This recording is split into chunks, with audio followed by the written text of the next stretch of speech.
Sup, you beautiful bastards. Hope you're having a fantastic Friday. Welcome back to the Philip DeFranco Show. And if you're new here, we do things a little bit different on Friday. On Fridays, I try to cover stories we tried to get to earlier this week, but they ended up getting cut for time. Also, more viewer-requested stories. And so with that said, let's just jump into it. And the first thing we're going to talk about today, one of the most requested stories this week, was actually some internet-y/entertainment news. Move over, Logan Paul. You are no longer the most recent online celebrity to try and take a bad scandal and profit from it. And that is because Lil Tay is back, ?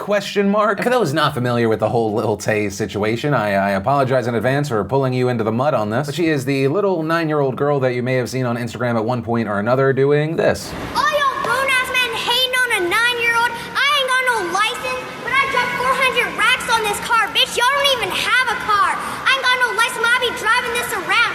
I bought this girl, bitch. Y'all saying I rent my cars? Bitch, hell no, I don't rent my car. If I rented my car, do you think I'll be doing this? Bitch! Why would she live in her car? Get your money up before you start hating on me, bitch. Lil Tay rich, I'm finna get richer. Booling in the trap house, me and my Billy buzzing on a whole lot of gang shit, and we be moving bricks. I'm only 9 years old, but I be flexing your mama's rent. Fuck the Smith & Wesson, we keep a big chopper on us on the streets.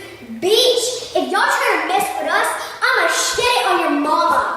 We had a whole lot of gang shit. And she blew up online. I mean, just on Instagram, she got 2.7 million followers. But then there was a really quick downfall. Her mom, who's a real estate agent, ended up being fired because she was using her boss's Mercedes as well as luxury properties that she didn't actually own, all reportedly without his permission. It then came out that not only was her personality scripted, it was being directed by her brother. The whole situation led to the family being on Good Morning America. There was a whole interview. Then last month, either Lil Tay or whoever was running her account ended up removing everything from her Instagram. We had heard very little. Then on July 5th, we see a single Instagram story with the message that just reads, "Help me." And that brought us to this week where there was a new post on the Instagram account and it was a trailer. Specifically, it was a trailer for a new show called Life with Lil Tay. The caption of the video reading, "Lil Tay is going through a lot troubles and the most difficult time in her life at the moment, but she has a show coming out on July 13th, which she had filmed before these events, but Lil Tay will be back soon. Lil Tay's management." And it's a show that's premiering on the same day that a new on-demand service by the name of Zeus is being launched. And personally, I'm not here for it. Based off the trailer, it seems more reality show/PR move. It also raises a question regarding the July 5th Instagram story message that simply read, "Help me." I mean, to me, it seems like it's one of three options. Either one, they're just trolling. Two, it's this little girl trying to get some help or someone that needs help. Or three, they decided to make people worry about this little girl as a way to then lead up to the promotion of a trailer. And if this was a docuseries like the one they did on Rachel Dolezal, where there's no control whatsoever, subject or subjects of the documentary, that it may not reflect well, that I would be interested in. But this to me just looks like a disgusting PR move. But a question I want to pass off to you with this story, but it also encompasses a lot of stories we talked about. Is there such a thing as bad press anymore? Because when I think about it, for the most part, a lot of people that end up having these controversies, they usually leave them almost better off. And really the only cases where I find that isn't the case are in situations where, of course, you have like the Daddy of Five situation. And obviously, while there were legal ramifications, they removed a bunch of their videos, they lost a big chunk of their audience. They also still have a YouTube channel, it's just called something else. But like in the Daddy of Five situation, the reason this one stands out to me so much is at the center of it, you have this little child. And you end up having these situations where you look to videos where she seems happy doing what she's doing and that it's her idea, but she's a child. When you see things like the Instagram story that says, "Help me," even if it ultimately results in someone successfully trolling me, it really makes me concerned. And also, I hope that it's clear that I'm not targeting Lil Tay here. I have just a shit ton of questions for the people that are supposed to be responsible for her right now. And even as far as the deal goes, I'm fascinated to see if Zeus will be a success or not. But unless it turns out the series is something completely different, just even including it feels scummy and weird and manipulative. But I don't know, that's just my thinking. Maybe I'm being ridiculous. Let me know what your thoughts are with this story in those comments down below. But from that, I want to share some stuff I love today. And today, an awesome brought to you by BetterHelp.com/DeFranco. And BetterHelp, if you don't know, is the fantastic place and app where you can get affordable private online counseling. You get access to licensed, trained, experienced, accredited psychologists, marriage and family therapists, clinical social workers, and board licensed professional counselors. And all you've got to do to check it out, get started, is go to BetterHelp.com/DeFranco. You fill out a questionnaire, they match you with a counselor, and you can start counseling today. It's all super simple. Just on a personal note, they're not just a sponsor, it's a service that I personally use and I'm a fan of. But yeah, if you want to check it out, go to BetterHelp.com/DeFranco or click the link in the description down below. And the first bit of awesome actually has to do with the Emmy nominations that were announced this week. And there were a lot of notable nominations, but one thing that I wanted to chime in on, I wanted to say congratulations to Daystorm Power, old school YouTuber turned Viner turned everythinger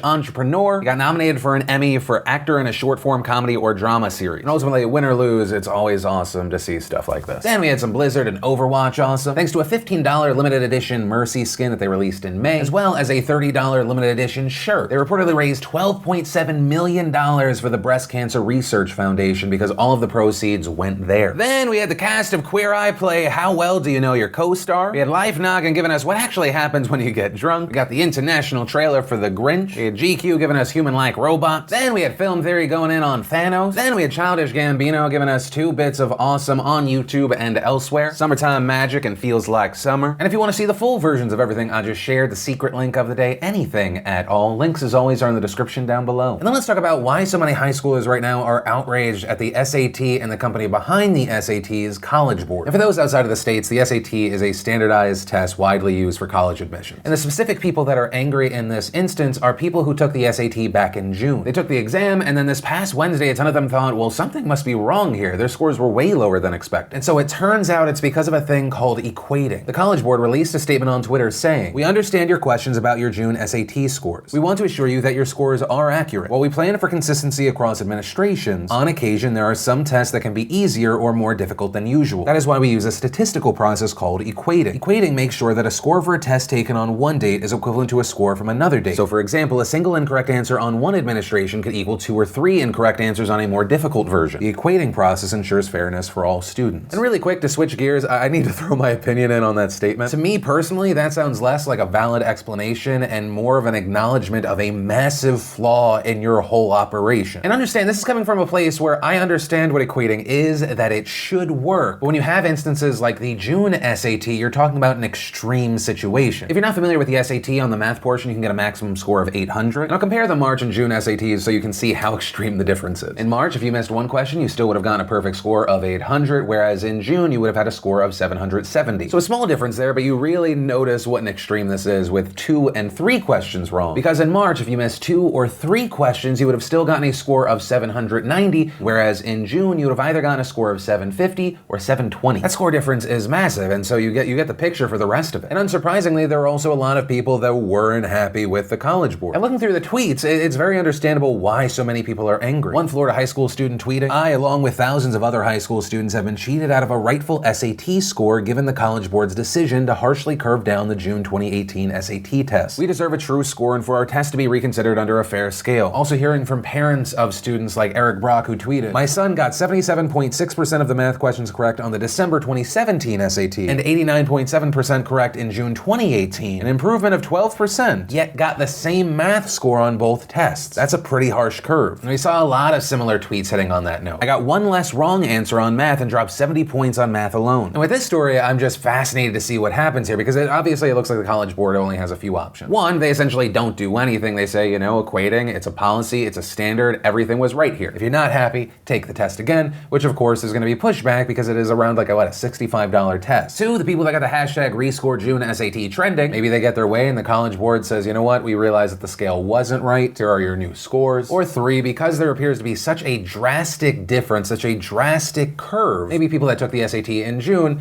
can do it next time for free. And I'm going to personally be glued to this story because this comes at not such a great time for the College Board. According to some reports in places like North Carolina, for high school seniors, participation in the SAT exam has dropped to 44%. This seeming to be because all of those students are taking the ACT exam, which is the rival to the SAT, for free. But ultimately, we're just gonna have to wait and see. And actually, on that note, I do want to pass the question off to you. Do you feel that these students and parents have a legitimate complaint, or no, they need to just kind of suck it up, take the test again? I know I have my opinion, but maybe that doesn't line up with you, and I'd love to hear from you. Then, in the world is a horrifying place, and there are some horrible, horrible people in it news. Let's go to Japan, and wow, this story is something. And it actually starts back in 2016, where there's suspicious activity and a couple suspicious deaths at a hospital in Yokohama, Japan. In September of 2016, there's this 88-year-old man that dies. The doctor declares it natural causes. But after the man had died, a nurse noticed that there were bubbles in his IV drip. This was suspicious. Police got involved. They conducted an autopsy, and they actually found that he had been poisoned, specifically by an antiseptic solution that's common for cleaning hands and wounds. And along with this man's death, they start investigating the death death of his roommate who had actually died 2 days prior. Turns out, in his autopsy, they once again find disinfectant. And so at this point, because of the poisoning, they start suspecting the nurses. At the very least, they may have seen something because the antiseptic solution is used at nearby nurse stations. They then discover unused IV drips at the nurses' stations that have antiseptic in it. Reportedly, there were tiny punctures in the rubber seals of about 10 of the drips. They then become even more suspicious of a specific nurse, one by the name of Ayumi Kuboki. This because they found traces of antiseptic around one of her pockets. But she denies involvement, and for the most part, we don't hear a lot about this story until last week. On July 7th, Kuboki was arrested on suspicion of murder. And long story short, during questioning, she ends up confessing to killing both of the men we initially started talking about. And on top of that, she also added that she may have killed around 20 or more other patients. And as far as her motive and how she decided who to target, that's... Reportedly, she would target patients who were in serious condition who she thought would die during her shift. And she reportedly said she wanted to accelerate these deaths so she wouldn't be the person responsible for telling the family. Nurses at the hospital are given the responsibility to inform the families of a death, so if someone died during her shift, she would have to do it. For example, with one of the deaths, her shift started at 5 p.m., but she arrived at the hospital at 3 p.m., and investigators believe that between 3 p.m. and 4:50 p.m., she injected him, and that man ended up dying at 7 p.m., but the nurse who was still around from the previous shift was the one that would have to break the news to the family. And when speaking to investigators, Ayumi reportedly said, "It would be troublesome if that responsibility fell on me." However, police aren't 100% convinced that she only targeted very sick patients. During her time at the hospital, there were people whose conditions weren't very serious who ended up dying. It's now called many previous deaths into question, but without a full confession, they're most likely not going to be able to prove anything because reportedly all those people have been cremated. And so the main point of this story is there is no point. It's just horrifying. Horrifying people exist in this world and you don't know where they are. I mean, just think about how weird this specific situation is. You have a probable serial killer who killed so they weren't put in an uncomfortable situation where they had to explain someone died. That's the end of this story. Then one of the most requested stories over the past week has been this Momoken situation. Momoken, whose real name is Mariah Mallet, she's a cosplayer, she's been at the center of a massive controversy, and that's because she's been accused of sexual harassment. And a lot of this starts on July 2nd. Creators Guild, which is an anime and gamer clothing apparel shop, they post this picture of Momoken on Twitter with the caption, "Glad to be working with Mariah Mallet again for AX Days 1 and 3, hashtag Creators Guild, hashtag Anime Expo." To which someone responds, "Are you aware that she sexually assaults people at conventions?" That tweet then gains some traction. Creators Guild then responds, saying, "Thank you for your concern. Creators Guild does not condone violence or harassment, both physical and verbal, from either cosplayers or regular individuals. If there was an incident of this kind, we wish to hear it directly from those/that person involved." And then some people came forward. We had model and cosplayer Bunny Ayumi tweeting, "Sexual harassment should not be dismissed. It is not easy to come forward, but I have gained the courage to speak up. At Anime Expo last year, Momoken slapped my ass in front of a large crowd without my permission after I had just met her." Another model and cosplayer by the name of K Bear then tweeted, "I usually keep my mouth shut, but since I now realize I'm not alone, I feel like I will say something. Mariah has also touched me without my permission when we first met at Otakon Vegas. She pulled my top down while I was in cosplay and exposed my nipple in a bathroom full of people." On top of that, people started sharing videos where it looked like she was touching people who didn't want to be touched. There's an instance where she's putting her hands on and tickling another woman, then another where it looks like she's just grabbing a guy's butt without consent.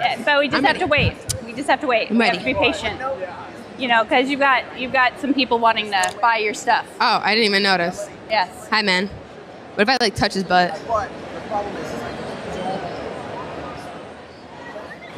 Jeremy. And then just 3 days after Creators Guild had announced their excitement, they wrote a series of tweets, but one of the main points, they wrote, "Though our experiences with Mariah have always been pleasant and professional, we have kindly asked her to cancel her meet and greet at our booth due to all the concerns that have been presented to us." And as far as Mariah's response to all of this, she took to Instagram to kind of apologize, but then I'll link to the full video down below so you don't think that I'm taking her out of context and you can watch the whole thing, but here are some of the key points. And, you know, sometimes I'm very, like, handsy and touchy with friends, and I get a little crazy and immature, and a few years ago, clearly that's what I was doing. Sometimes I get a little, like, crazy, and I think a lot of it has to do with, like, having ADHD and, like, not being able to control myself sometimes, that I just kind of get a little too comfortable. Not okay.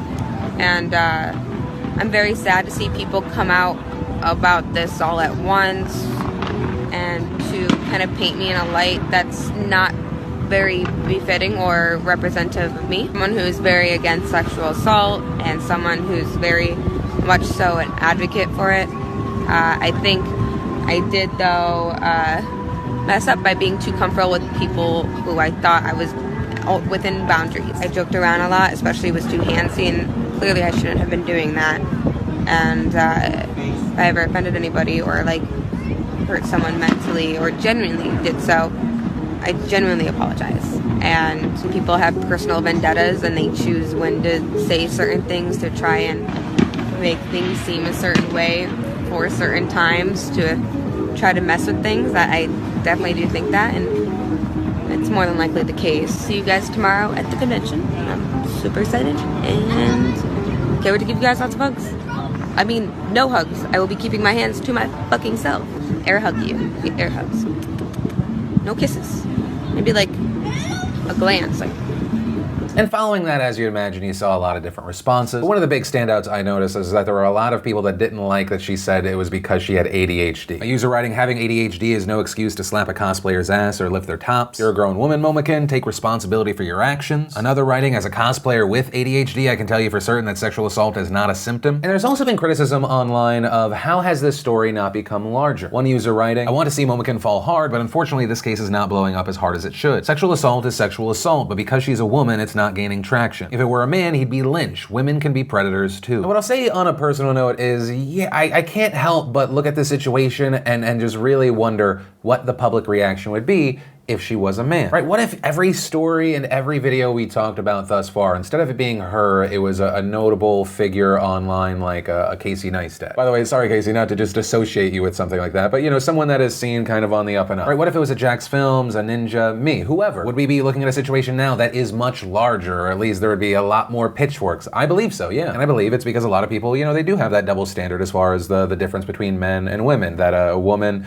she's not really seen as a predator as much to many people. But with that said, I do want to pass the question off to you. What are your thoughts about this situation? Also, as far as Momokin's explanation and apology, I mean, do you feel like that's legitimate? Or no, do you see that maybe more as an excuse, a deflection? I'd just love to know your thoughts here. And that's where we're going to end today's show. And of course, this is the PDS. It is not just a show, it is a conversation. So whether it be the last story, the first one, anything in between, let me know what you're thinking in those comments down below. Also, remember, if you like this video or you think I'm a pretty princess, hit that like button. If you're new here, hit that subscribe button, even ring that bell. No one really knows what ringing that bell does, but maybe it'll fill that hole in your heart. I'm kidding, that's stupid. Nothing's gonna fill that hole. But that said, of course, as always, my name's Philip DeFranco. You've just been filled in. I love yo faces, and I'll see you Monday. You can always, the Friday shows are always a little loose.